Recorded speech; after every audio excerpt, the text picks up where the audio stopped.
ಜೈ ಶ್ರೀರಾಮ್.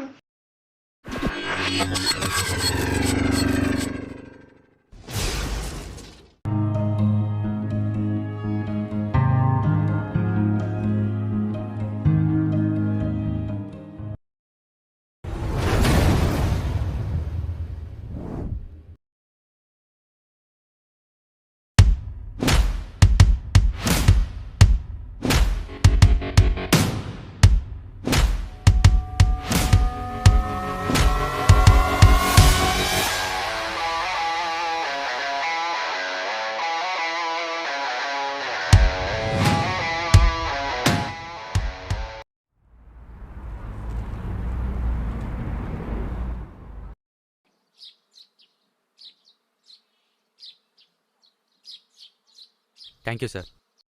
ಕೌಸಲ್ಯಾ ಸುಪ್ರಜಾ ರಾಮಪೂರ್ವಾ ಸಂಧ್ಯಾ ಪ್ರವರ್ತತೆ. ಉತ್ತಿಷ್ಠ ನರಸಾರ್ಧೂಲಾ ಕರ್ತವ್ಯಂ ದೈವಮಾಹ್ನಿಕಂ. ಉತ್ತಿಷ್ಠೋತ್ತಿಷ್ಠ ಗೋವಿಂದ ಉತ್ತಿಷ್ಠ ಗರುಡಧ್ವಜ ಉತ್ತಿಷ್ಠ ಕಮಲಾ.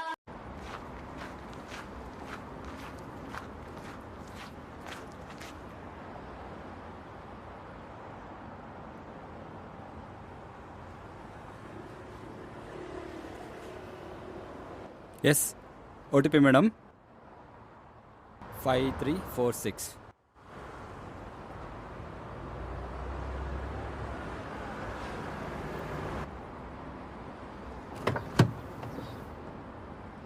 ಹಲೋ, ಎಲ್ಲೋ ಇದ್ದೀರಾ? ಬೇಗ ಸಿಗ್ರೋ ಮಾರಾಯ. ಒಂದು 6 ಗಂಟೆಗೆ ಬರ್ರಿ, ಫೀಲ್ಡ್ ಹತ್ರ ಸಿಗೋಣ.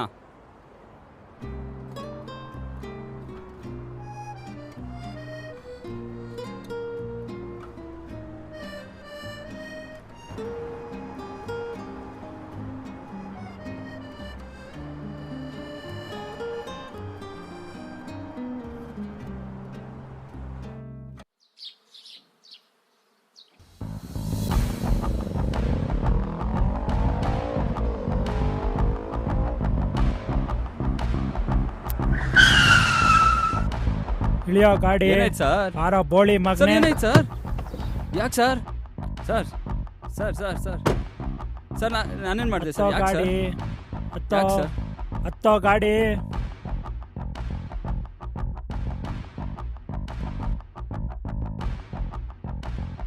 ಮಗ ಪೊಲೀಸು. ಜೂಟ್ ಓಡೋ ಕೊಡ್ರೋ. ಓಡೋ. ಸರ್ ಸರ್ ಯಾಕೆ ಸರ್ ಹೊಡಿತಿದ್ದೀರಾ? ಬರೀ ಒಂದು ಸಿಗರೇಟ್ ಹೊಡಿತಿದ್ದಕ್ಕೆ ಯಾಕೆ ಸರ್ ಹೊಡಿತಿದ್ದೀರಾ? ಸರ್ ಬಿಟ್ಬಿಡಿ ಸರ್. ಸರ್ ಬಿಟ್ಬಿಡಿ ಸರ್. ಸರ್, ಬಿಡಿ sir sir. Sir sir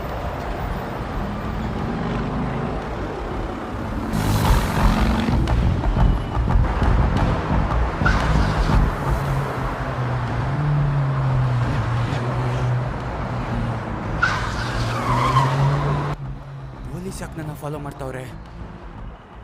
ಇಳ್ಸೋ. Sir ನನ್ನ ಸರ್ ಮಕ್ಳು ಎಲ್ಲ ಯಾಕೆ ಸರ್ ಹೋಗ್ತೀಯ? ಹೊಡಿತಿದ್ದೀರಾ? ಬಾ, ಇಳಿ. ಸರ್ ಇಳಿಯೋ. ಸರ್ ನಾನೇನ್ ಮಾಡಿದೆ ಸರ್? ಸರ್ ಅಯ್ಯೋ ಅಮ್ಮ.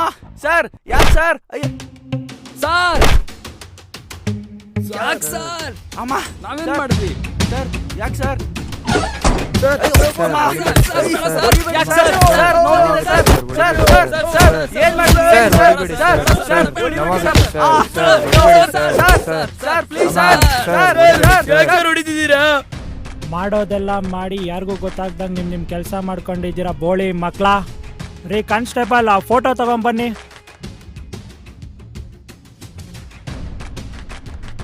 ಇವನ್ನ 4 ಜನನು ಸೇರ್ಕೊಂಡು ಮರ್ಡ್ರ್ ಮಾಡ್ಬಿಟ್ಟು ಏನು ಗೊತ್ತಿಲ್ದಿರೋರ್ ತರ ಪೋಸ್ ಕೊಡ್ತಾ ಇದೀರೇನ್ರೋ?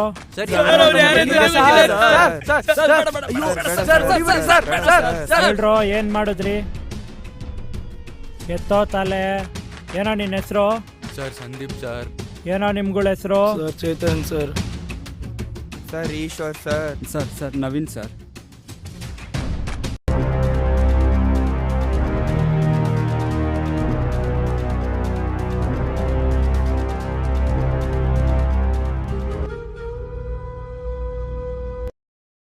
ಹೌದು ಸರ್, ನಾವೇ ಸಾಯಿಸಿದ್ದು.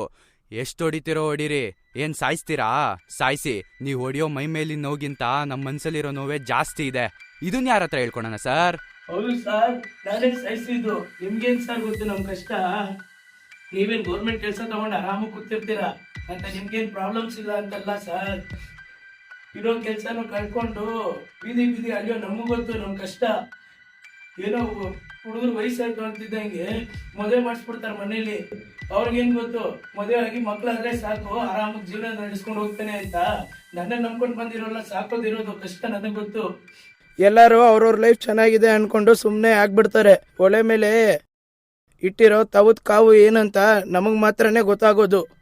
ಎಲ್ಲ ಮಿಡಲ್ ಕ್ಲಾಸ್ ಹುಡುಗರ ಪ್ರಾಬ್ಲಮ್ ಇದೆ ಸರ್. ಯಾವುದೋ ಒಂದು ಡಿಗ್ರಿ ಓದ್ಕೊಂಡು ಫೈನಲ್ ಇಯರ್ ಅಂತ ಬಂದಾಗ ಪ್ಲೇಸ್ಮೆಂಟ್ ಅಂತ ಬರುತ್ತೆ. ಅದರಲ್ಲಿ ಯಾವುದೋ ಒಂದು ಕೆಲ್ಸಕ್ಕೆ ಸೇರಿಕೊಂಡು ಅಲ್ಲಿ ಕೂಡ 10,000-20,000 ಸಂಬಳಕ್ಕೆ ದಿನ ಬಿಡಿ ನಾಯಿ ಥರ ದುಡಿಬೇಕು ಸರ್. ಆಮೇಲೆ ಅಲ್ಲಿ ಕೊಡೋ ಸಂಬಳನ ಮನೆಗೆ ಎತ್ಕೊಂಡು ಹೋದ್ರೆ ಇಷ್ಟೇನಾ ಸಂಬಳ ಅಂತ ಕೇಳ್ತಾರೆ. ಆಫೀಸಲ್ಲೂ ನೆಮ್ಮದಿ ಇಲ್ಲ, ಮನೇಲೂ ನೆಮ್ಮದಿ ಇಲ್ಲ ಸರ್. ಇರೋದು 3-4 ಜನ ಫ್ರೆಂಡ್ಸು ಸರ್. ಅವ್ರ ಹತ್ರ ಇರುವಾಗಲೇ ಸರ್ ನೆಮ್ಮದಿಯನ್ನು ಸಿಗೋದು. ಏನೋ ಕಷ್ಟ ಅಂದಾಗ ಫಸ್ಟ್ ಬರೋದು ಫ್ರೆಂಡ್ಸು ಸರ್. ಹಂಗಂತ ತುಂಬ ಫ್ರೆಂಡ್ಸ್ ಏನಿಲ್ಲ ಸರ್, ಇರೋದೇ 3-4 ಜನ ಫ್ರೆಂಡ್ಸು ಸರ್, ಅಷ್ಟೇ ಸಾಕು ಸರ್. ಹಿಂಗೆ ಹೆಂಗೋ ಮನೆ ಫ್ರೆಂಡ್ಸು ಅಂತ ಚೆನ್ನಾಗೇ ಇದ್ದೆ ಸರ್. ಚೆನ್ನಾಗಿರೋ ಹುಡುಗಿ ಸಿಕ್ಕಿದ್ಲು ಅಂತ ಹಳ್ಳಕ್ಕೆ ಬಿದ್ದೆ ಸರ್. ಲೈಫ್ ಹಾಳಾಗೋಯ್ತು ಸರ್. 4 ಕಾರ್ಗೆ ಓನರ್ ಆಗಿದ್ದನು ಸರ್ ನಾನು. ಇವಾಗ ಬಾಡಿಗೆ ಕಾರ್ ಓಡಿಸ್ಕೊಂಡು ಜೀವನ ನಡೆಸ್ತಿದ್ದೀನಿ ಸರ್. ಬಡ್ಡಿ ಮಕ್ಳ ಇವ್ನೇನಕ್ಕೆ ಸಾಯಿಸಿದ್ರಿ ಅಂತ ಕೇಳಿದ್ರೆ ಕತೆಗಳು ಹೊಡಿತಾ ಇದ್ದೀರಾ ಸರ್ ನನ್ನ ಸರ್ ಮಕ್ಳ. ಹೊಡಿಬೇಡಿ ಸರ್. ಸರ್ ಸಮಾಧಾನ ಸರ್. ಬಡವ್ರ ಮಕ್ಳು ಕಷ್ಟನೂ ಸ್ವಲ್ಪ ಕೇಳಿ ಸರ್. ಏನೋ ಬಡವ್ರ ಮಕ್ಳು ಅಂತೀರಾ, ಬಡವ್ರ ಮಕ್ಳು ದುಡ್ಕೊಂಡು ತಿನ್ನೋದು ಬಿಟ್ಬಿಟ್ಟು ಕೊಲೆಗಳು ಮಾಡ್ತೀರಾ ಬಡ್ಡಿ ಮಕ್ಳ. ನಿಮ್ಗೊಂದು ಚಿಕ್ಕ ಕತೆ ಹೇಳ್ತೀನಿ ಕೇಳಿ ಸರ್. ಇಲ್ಲಿ ಜನ ದುಡ್ಡಿಗೆ ಮಾತ್ರನೇ ಬೆಲೆ ಕೊಡೋದು. ಮನ್ಸತ್ವ ಅನ್ನೋದು ಮನ್ಸಲ್ಲೇ ಯಾವಾಗಲೋ ಸತ್ತೋಗ್ಬಿಟ್ಟಿದೆ.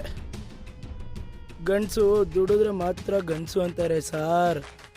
ಇಲ್ಲ ಅಂದರೆ ಮನೇಲಿ ಹೆಂಡತಿ ಅಪ್ಪ ಅಮ್ಮ ಎಲ್ರಿಗೂ ದುಡ್ಡೇ ಮುಖ್ಯ ಸಾರ್. ನಮ್ಮ ಹತ್ರ ದುಡ್ಡಿಲ್ಲ ಅಂದರೂ ಕೂಡ ನಮ್ಮ ಜೊತೆ ಯಾವಾಗಲೂ ಇರೋದು ನಮ್ಮ ಫ್ರೆಂಡ್ಸೇ ಸಾರ್, ನಮ್ಮ ಫ್ರೆಂಡ್ಸು. ಡಿಗ್ರಿ ಮಾಡಿಕೊಂಡು ಕೆಲಸ ಸಿಗದೆ ಅಲ್ದಾಡ್ತಿರುವಾಗ ನಮ್ಮ ಕೈ ಹಿಡಿಯೋದೆ ಡೆಲಿವರಿ ಕೆಲಸಗಳು ಸರ್. ಎಷ್ಟೋ ಸಂಸಾರಗಳು ನಡೀತಿರೋದು ಈ ಕೆಲಸದಿಂದಾನೇ. ಎಷ್ಟೋ ಜನ ಓದ್ಕೊಂಡಿರೋರು ಕೆಲಸ ಸಿಗದೆ ಮಾಡ್ತಿರೋದು ಈ ಕೆಲಸನೇ. ನಾವು ಬಿಸಿಲು ಮಳೆ ಚಳಿ ಅಂತ ನೋಡದೆ ಕಷ್ಟಪಟ್ಕೊಂಡು ಡೆಲಿವರಿ ಮಾಡ್ಕೊಂಡು ಹೋಗ್ತಿರ್ತೀವಿ. ಆದರೆ ಎಲ್ಲಿಂದ ಬಂದಿರ್ತಾರಲ್ಲ ಬೆಂಗಳೂರಿಗೆ, ಅಂಥವ್ರಿಗೆ ಸ್ವಲ್ಪ ಡೆಲಿವರಿ ಕೊಡೋದು ಲೇಟ್ ಆದರೆ ನಮಗೆ ಬೇರೆ ಭಾಷೆಲಿ ಬೈದು ಕಳಿಸ್ತಾರೆ. ನಾವೆಲ್ಲ ಅವಮಾನಗಳ್ನು ತಡ್ಕೊಂಡು ನಮ್ಮ ಕೆಲಸ ನಾವು ಮಾಡ್ಕೊಂಡು ಹೋಗ್ತಿರ್ತೀವಿ.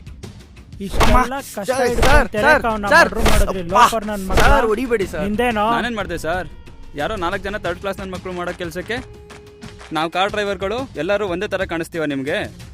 ಎಲ್ಲಿಂದನೋ ಬಂದಿರ್ತಾರೆ ಹೆಣ್ಮಕ್ಳು, ಎಣ್ಣೆ ಸಿಗರೇಟ್ ಹೊಡ್ಕೊಂಡು ಇಲ್ಲಿ ನಮ್ಮ ಸಂಸ್ಕೃತಿನ ಹಾಳು ಮಾಡ್ತಿದ್ದಾರೆ ಸರ್.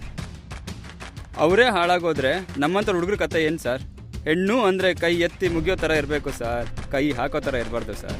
ದೊಡ್ಡವ್ರು ಸುಮ್ಮನೆ ಹೇಳಿಲ್ಲ ಸರ್, ಹೆಣ್ಣು ಯಾವತ್ತಿದ್ರು ಮಾರಿ ಆಗಬೇಕು ಸರ್, ಹೆಮ್ಮಾರಿ ಆಗಬಾರ್ದು ಸರ್. ನಮ್ಮಂಥವ್ರ ಲೈಫ್ ಹಾಳಾಗೋಗುತ್ತೆ ಸರ್. ಜಾಸ್ತಿ ಮಾತಾಡ್ದೋ ಎದೆ ಮೇಲೆ ಕಾಲಿಗೆ ಬಿಡ್ತೀನಿ ಬಸ್ ಹಿಡಿ ಸರ್. ಏನು ಸರ್? ಹೌದು ಸರ್, ಆ ಒಬ್ಬನಿಂದ ನಮ್ಮ 4 ಜನಕ್ಕೂ ಪ್ರಾಬ್ಲಮ್ ಆಗಿದೆ. ಅವತ್ತು ಡೆಲಿವರಿ ಮಾಡ್ಕೊಂಡು ಕೆಲಸ ಮಾಡ್ತಿದ್ದೆ.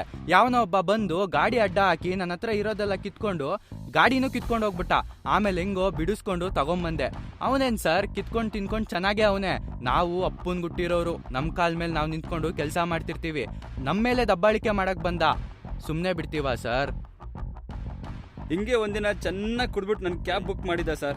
ಅವ್ನ ಗ್ರಾಚಾರನ ನನ್ನ ದುರಾದೃಷ್ಟನ ಗೊತ್ತಿಲ್ಲ, ನನ್ನ ಕ್ಯಾಬ್ಗೆ ಬಂದು ತಗ್ಲಾಕೊಂಡ. ಹೋಗ್ಲಿ ಬಿಡು, ನನ್ನ ಕೆಲಸ ನನ್ನ ಕರ್ಮ ಅಂತ ಅವನ್ನ ಹತ್ತಿಸ್ಕೊಂಡೆ. ಲೊಕೇಶನ್ ಬಂದಾಗ ಡ್ರಾಪ್ ಮಾಡಿ ಕಾಸು ಕೇಳಿದ್ರೆ ಕೆಟ್ಟ ಮಾತಲ್ಲಿ ಅವನ ಭಾಷೆಯಲ್ಲಿ ಆಚೋದ್ ಈಚೋದ್ ಅಂತ ಬೈಕೊಂಡು ಕುಡಿದು ಮತ್ತಲ್ಲಿ ನನ್ನ ಕಾರ್ ಗ್ಲಾಸ್ ಹೊಡೆದಾಕಿಬಿಟ್ಟು ಆ ಗ್ಲಾಸ್ ಹಾಕಕ್ಕೆ 2 ತಿಂಗಳು ಕತ್ತೆ ಥರ ದುಡ್ದಿದ್ದೀನಿ ಸರ್. ನಮಗೂ ಮನೆ ಮಠ ಜವಾಬ್ದಾರಿ ಇರುತ್ತೆ ಸರ್. ಇಂಥ ನನ್ನ ಮಕ್ಳಿದ್ರೆ ನಾವೇನು ಬದುಕಕ್ಕಾಗತ್ತ ಸರ್? ಸುಮ್ಮನೆ ಬಿಡ್ಬೇಕಾ ಸರ್ ಇಂಥವ್ರನ್ನ?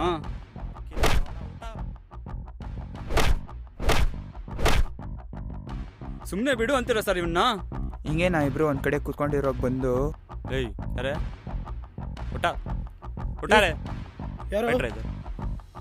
बैठरे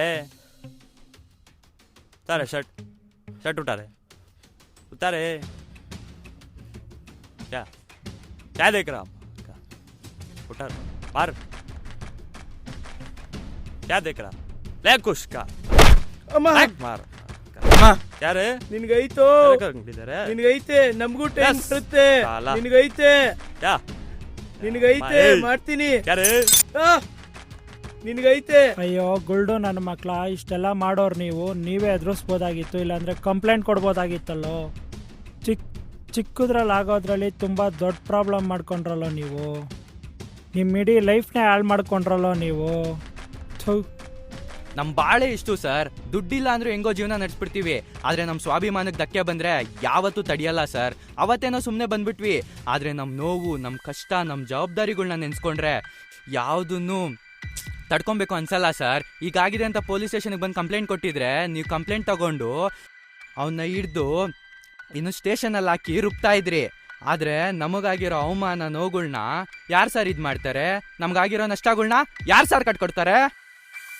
ನಷ್ಟ ಆಗಿರೋದನ್ನ ಸರಿ ಮಾಡ್ಕೊತೀವಿ ಸರ್. ಆದರೆ ನಮ್ಮನ್ನೇ ತುಳಿಬೇಕು ಅಂತ ಬಂದವ್ರನ್ನ ನಾವು ಸುಮ್ಮನೆ ಬಿಟ್ಟರು ನಮ್ಮ ಸ್ವಾಭಿಮಾನ ಸುಮ್ಮನೆ ಇರಕ್ಕೆ ಬಿಡಲ್ಲ ಸರ್. ಸರ್ ಇದು ಬರೀ ನಮ್ಮ 4 ಜನದ ಕತೆ ಅಲ್ಲ ಸರ್. ಇದೇ ತರ ಬೇರೆ ಬೇರೆ ಕೆಲಸದಲ್ಲಿರೋರ್ಗೆಲ್ಲರಿಗೂ ಆಗಿರುತ್ತೆ. ಆದ್ರೆ ಯಾರು ಅದನ್ನ ಎದುರಿಸೋ ಧೈರ್ಯ ಮಾಡಿರಲ್ಲ. ಯಾಕೆಂದ್ರೆ ಏನಾದ್ರೂ ಎದುರಿಸೋಕೆ ಹೋದ್ರೆ ಅದೆಲ್ಲಿ ಅವ್ರ ಮೇಲೆ ಬಂದ್ಬಿಡುತ್ತೆ ಅನ್ನೋ ಭಯ ಅವ್ರಿಗೆ. ಹಿಂಗೆ ಒಂದಿನ ನಮ್ 4 ಜನ ಕೈಗೆ ಸಿಗಾಕೊಂಡ ಸರ್. ಎಲ್ಲಿತ್ತೋ ಪಾಪ ಅವನ್ನ ಎಳ್ಕೊಂಡು ಸರ್. ತಪ್ಪಾಯ್ತು ಹಂಗೆ ಹಿಂಗೆ ಅಂತ ಬೇಡ್ಕೊಂತ ಇದ್ದ ಸರ್. मेरे को माफ कर दो भैया, प्लीज भैया मेरे को माफ कर दो भैया, मैं नागपुर नहीं करता भैया, प्लीज भैया मेरे को माफ कर दो भैया, प्लीज भैया छोड़ दो भैया, प्लीज. ನಮ್ಮ ಬಗ್ಗೆ ಏನೋ ಮಾತಾಡಿದೆ ಸರಿ, ಅದೇ ನಮ್ಮ ತಾಯಿನಾಡ ಬಗ್ಗೆ ಹೆಂಗೋ ಮಾತಾಡಿದೆ ನೀನು. ನಕ್ಕನ್ ಚುಚ್ಚಿದ್ರೆ ಹೋಗ್ಬಿಡಂಗಿದ್ಯಲ್ಲ ನೀನು. ನಿಮ್ಮಂತವ್ರು ಬೆಂಗಳೂರಿಗೆ ಬಂದಿರೋದಿಕ್ಕೆ ಬಾಡಿಗೆಗಳು, ವಾಟರ್ ಬಿಲ್ಲು, ಕರೆಂಟ್ ಬಿಲ್ಲು ಎಲ್ಲ ಜಾಸ್ತಿ ಆಗ್ಬಿಟ್ಟೈತೆ. ಕೆಲ್ಸ ಹುಡ್ಕೊಂಡೋದ್ರೆ ಅದನ್ನು ನೀವೇ ಕಿತ್ಕೊಂಡ್ಬಿಟ್ಟಿದ್ದೀರಾ. ಎಲ್ಲಾನು ತಡ್ಕೊಂಡು ನಾವು ಸುಮ್ನೆ ಇದೀವಿ ತಾನೆ, ಎಲ್ಲಾರು ಒಂದೇ ಬದುಕ್ಬೇಕು ಅಂತ. ಅದಕ್ ಮರ್ಯಾದೆ ಕೊಡ್ತಿದೀವಿ ಅಂದ್ರೆ ತಿಕ್ಕಾಬಾಯಿ ಮುಚ್ಕೊಂಡು ಇರ್ಬೇಕು. ಅದನ್ ಬಿಟ್ಟು ನಂಬುಡಕ್ಕೆ ಬರ್ತೀರಾ. ನಿಮ್ಮಂತವ್ರನ್ನೆಲ್ಲ ಸುಮ್ನೆ ಬಿಡ್ಬಾರ್ದು. ಏನೋ ಕಾರ್ ಹತ್ಬಿಟ್ಟು ಅಮೌಂಟ್ ಕೊಡಲ್ಲ ಅಂತ್ಯ. ಪುಕ್ಸಟ ಸರ್ವಿಸ್ ಮಾಡಕ್ ಬಂದಿದ್ದೇವ ಇಲ್ಲಿ ನಾವು. ಊರ್ ಬಿಟ್ಟು ಊರ್ ಬಂದು ಕೆಲಸ ಮಾಡೋ ನನ್ ಮಕ್ಳ ಅಂದ್ರೆ ನನ್ ಮೇಲೆ ದಬ್ಬಾಳಿಕೆ ಮಾಡಕ್ ಬರ್ತೀರಾ? ಗಾಂಚಲಿಗಳು ಮಾಡ್ತೀರಾ ನನ್ ಮಕ್ಳ? ಇಲ್ಲಿ ನೀರು, ಇಲ್ಲಿ ಜಲ ಎಲ್ಲ ಬೇಕು ನಿಮ್ಗೆ. ಆದ್ರೆ ಗೌರವ ಕೊಟ್ಟು ಕನ್ನಡ ಮಾತಾಡಿ ಅಂದ್ರೆ ಸೊಕ್ ತೋರಿಸ್ತೀರಾ ನನ್ ಮಕ್ಳ. ರೋಷ ಬರಲ್ಲ ಅಂತಲ್ಲ, ಕೇಳಿಸ್ಕೊ ಕರೆಕ್ಟ್ ಆಗಿ. ನಮ್ಗೆ ಗೌರವ ಕೊಡಕ್ಕೆ ಗೊತ್ತಿದೆ, ಅದನ್ನ ಉಳಿಸ್ಕೊಂಡು ನನ್ನ ಮಕ್ಕಳ. ಕ್ಯಾರೆ ಬೋಲ್ಯಾ ಉಸ್ ದಿನ್ ಕ್ಯಾ ಬೋಲ್ಯಾ? ಕನ್ನಡದಲ್ಲಿ ಮಾತಾಡೋ ಅಂದ್ರೆ ಕನ್ನಡ ಬರಲ್ಲ ಅಂತ್ಯ. ಕ್ಯಾರೆ ಬೋಲ್ಯಾ ಉಸ್ ದಿನ್? ಕರ್ನಾಟಕಕ್ಕೆ ಬಂದ್ಮೇಲೆ ಕನ್ನಡ ಕಲಿಬೇಕು, ಕನ್ನಡ ಮಾತಾಡ್ಬೇಕು. ಇವಾಗ ಹೇಳಿ ಕನ್ನಡ ಕನ್ನಡ ಕನ್ನಡ ಕನ್ನಡ ಕನ್ನಡ ಕನ್ನಡ ಕನ್ನಡ ಹೇಳಲಿ. ಎದೇಳೋ ಮಗ ಬಿದ್ದ ಬಿಟ್ಟ ಎದೇಳೋ ಎದಳು. ಅಯ್ಯೋ ಬ್ಲಡ್ಡು ಏನ್ರು ಇದು? ಏನು ಮಾಡೋದು? ಚೇತನ್ ಏನೋ ಮಾಡೋದು? ಉಸಿರಾಡ್ತಿಲ್ಲ. ರಕ್ತ.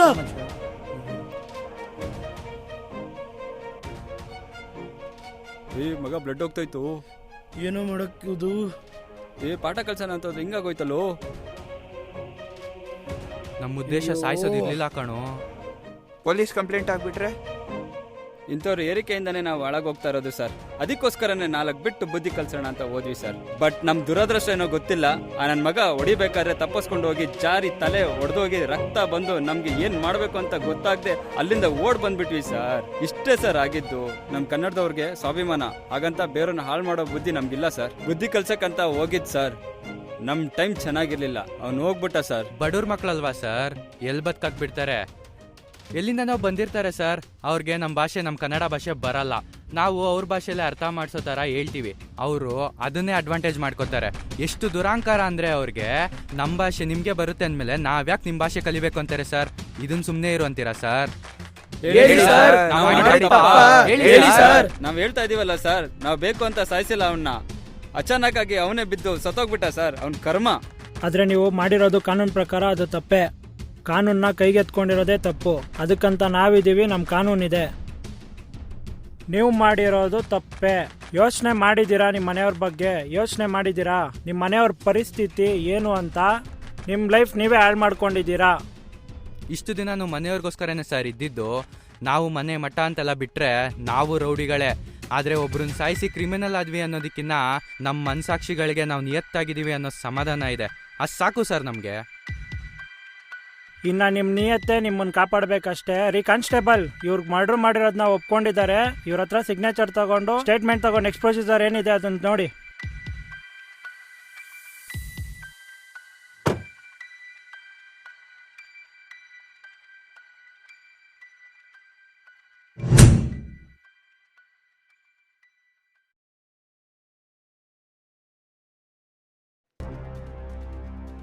ಭಾಷೆ, ಜಾಗ, ಜನ ಅನ್ನೋದು ಬರೀ ಬಾಯಲ್ಲಿ ಮಾತಾಡೋರೆ ಸಾಕಾಗಲ್ಲ.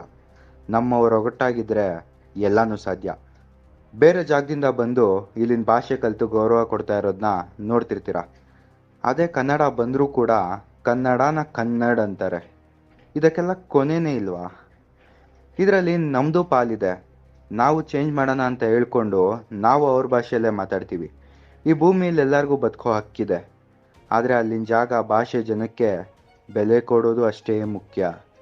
ಜೀವನ ಚೇಂಜ್ ಆಗಿದೆ, ಜಾಗ ಮರಿಬೇಡಿ. ಯಶಸ್ಸು ಸಿಕ್ಕಿದ್ಮೇಲೆ ಭಾಷೆ ಮರಿಬೇಡಿ. ನಮ್ಮ ತನನ ಸಾಯ್ಸಕ್ಕೆ ಬಂದವ್ರನ್ನ ಸ್ವಾಭಿಮಾನದ ಅಗ್ನಿಯಿಂದಲೇ ಸುಟ್ಟಾಕ್ಬೇಕಾಗತ್ತೆ.